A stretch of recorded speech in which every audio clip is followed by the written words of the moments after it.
যে তারা প্রতিদিন মিথ্যা কথা বলছে যে এখানে সাম্প্রদায়িক সংখ্যালঘুদের উপর আক্রমণ চলছে।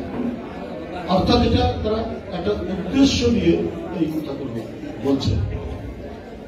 অপপ্রচার এবং অপতথ্য দিয়ে কোনদিনই আপনার সত্যকে ঢাকা যায় না।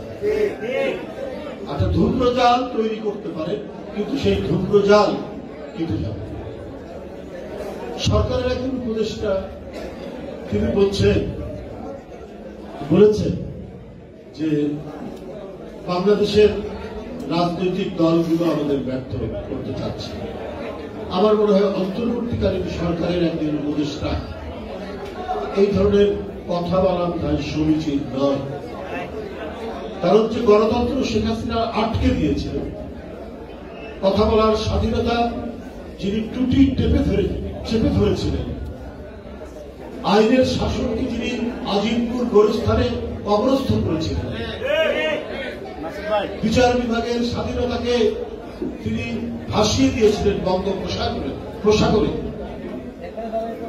আপনাদের কথা সে হাসিনার মতো হবে কেন?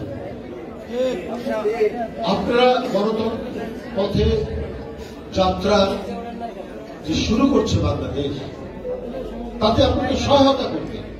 এই কারণেই অন্তর্বর্তীকালীন সরকারকে সব দল সমর্থন করেছে এবং এরই মধ্যে যখন দেশগুলো সংকট করে পড়েছে, অন্তর্বর্তীকালীন সরকারের প্রধান ডক্টর মোহাম্মদ ইউনূস সাহেব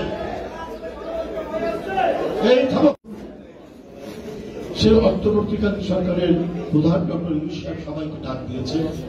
তিনি সবার সাথে কথা বলে জাতীয় ঐক্যের যে বৈশিষ্ট্য দেখিয়েছে।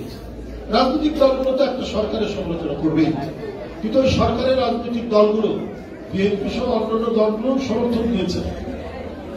আবার আপনাদের নানা কাজের সমালোচনা হবে। এটাই তো গণতন্ত্রের রীতি, এটাই তো গণতন্ত্রের পৃথিবী, মানে গণতন্ত্রের বৈশিষ্ট্য, গণতন্ত্রের নীতি। সমালোচনা করা মানে ব্যর্থতা সৃষ্টি করা নয়। আপনার প্রতিদিনের কাজের যদি সমালোচনা হয়, তাহলে সেটা আপনি নিজেই আপনার ভুলগুলো বুঝতে পারবেন। পৃথিবীর উন্নত মানের গণতান্ত্রিক দেশগুলো এইটাই তারা চর্চা করেন, এইভাবে গণতান্ত্রিক দেশগুলো এগিয়ে গেছে আছে শতাব্দীর পর শতাব্দী। ইউরোপে, আমেরিকায় এইভাবেই হয়েছে। কিন্তু সমালোচনা করা মানে সরকারকে ব্যর্থ করা নয়। এই ধরনের কথা একজন উপদেষ্টার মুখ থেকে আসা কখনো ঠিক হয়। এখন আমরা যদি বলি ডক্টর মোহাম্মদ ইউনূস সাহেবকে আমরা সবাই পছন্দ করেছি, সবাই।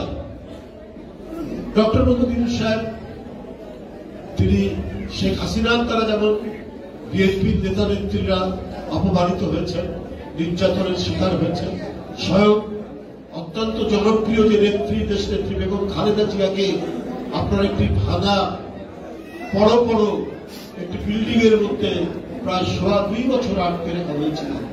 তাকে মানে অসুস্থতায় এমন ভাবে পর্যদস্ত করা হয়েছিল, আপনারা সকলে জানেন। এ ব্যাপারে আমি আমাদের ভারপ্রাপ্ত চেয়ারম্যান তারেক রহমান 16-17 বছর বাইরে কার জন্য? শেখ হাসিনার কারণে। একের পর এক মিথ্যা মামলা, একের পর এক সাজা তার বিরুদ্ধে দিয়েই গেছে। তো নিপীড়নের শিকার তো অনেকেই হয়েছে। ডক্টর ইউনূস সাহেব তিনিও নিপীড়নের শিকার হয়েছে। শেখ হাসিনা হিংস্র প্রতিহিংসার শিকার। শুধু দেশের নেত্রী বেগম খালেদা জিয়া, তারেক রহমান, বিএনপির নেতৃবৃন্দ বা অন্যান্য গণতান্ত্রিক রাজনৈতিক দলের নেতৃবৃন্দের পাশাপাশি ডক্টর ইউনূস হয়েছে। কিন্তু গণতন্ত্র একটি সামগ্রিক ব্যাপার, একটা সার্বজনীন ব্যাপার।